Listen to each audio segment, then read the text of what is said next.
the salt of the earth. But if salt has lost its taste, how can its saltiness be restored? It is no longer good for anything, but is thrown out and trampled underfoot. You are the light of the world.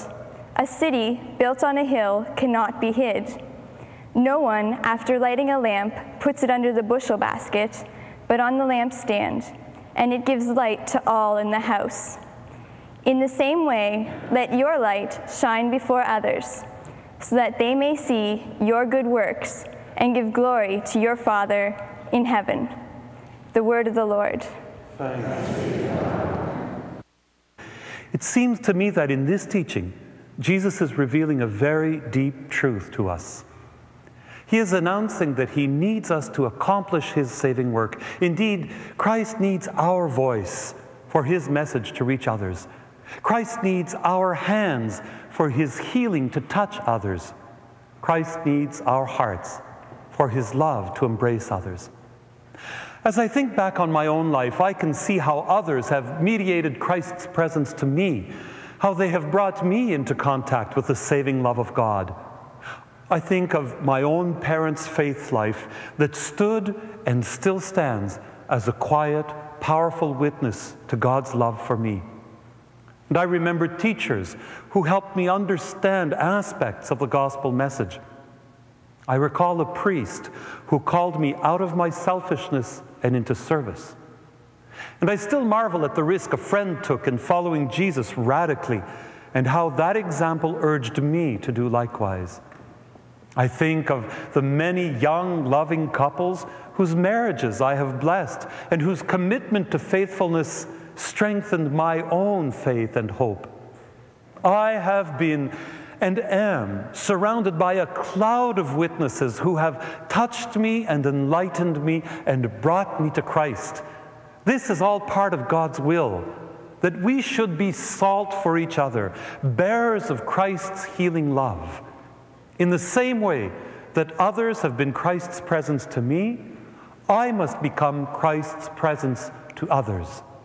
I am called to answer Jesus' invitation to become salt for the earth by standing before others as a witness to Christ's love, as a channel of Christ's love.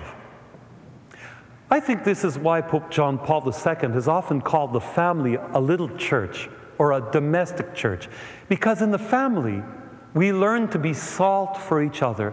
We learn to witness Christ's love to each other through our relationship with our parents, our brothers and sisters, our children. Christ is building his relationship with them. If this is true, then all these relationships are sacred, for they touch on the divine. But Christ tells us that we are called to be salt not only for the members of our families, for our friends and those we know and cherish and love. Jesus has a grander vision.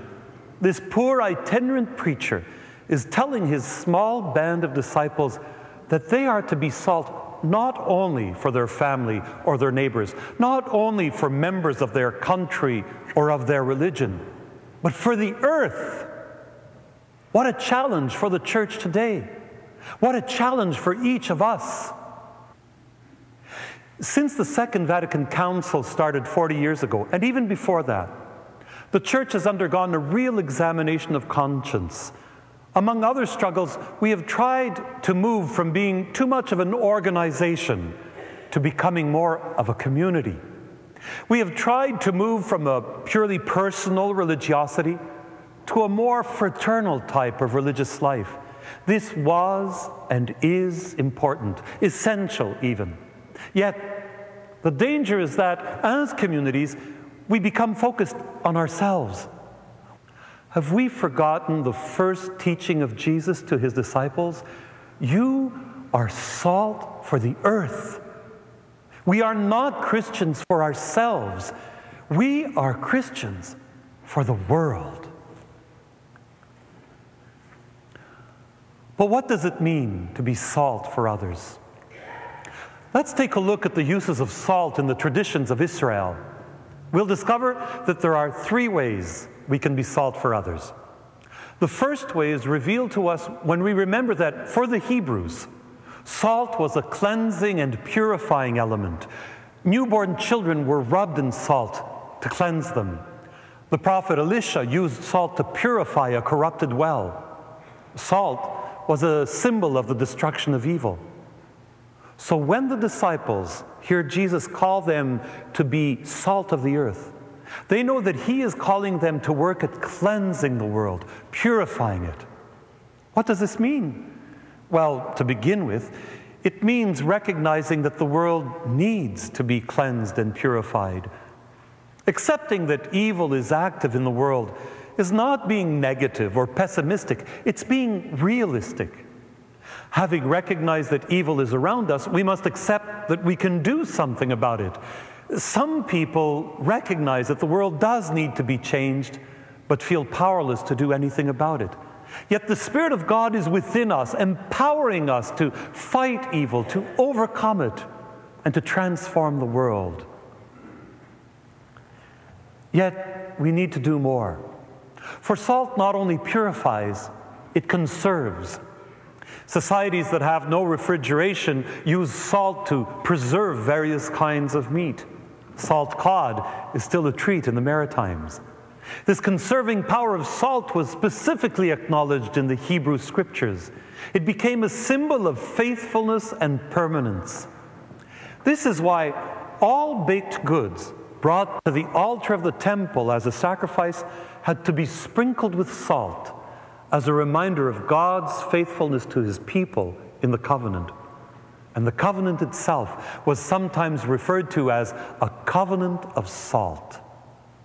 So when Jesus says to his disciples that they are the salt of the earth, he refers not only to the fact that they are called to cleanse and purify the earth, he calls them to a second way of being salt of the earth, which is to bind the earth to God in the eternal covenant of God's love for all people. In other words, we are called not only to fight against evil, but also to protect and nourish and strengthen what is good. To be salt for the earth means to recognize the fruits of the Spirit around us, the works of love and peace and joy. We must celebrate the life and beauty of those who journey with us. We must be a people of hope, proclaiming good news to all. Jesus denounced evil, but even more, he proclaimed the goodness of all. And finally, the third function of salt in the Hebrew Scriptures is to give taste to a meal, to enhance the flavor of food. This is what salt represents for most of us in the 21st century. It reminds us, as disciples of Christ, that we are called to give taste to the whole world, to reveal the sacred value of all life and all living. I give taste to the world every time I help someone recognize the gift that he or she is to me. When I reveal to another the value of his or her being, I am giving savor to the world.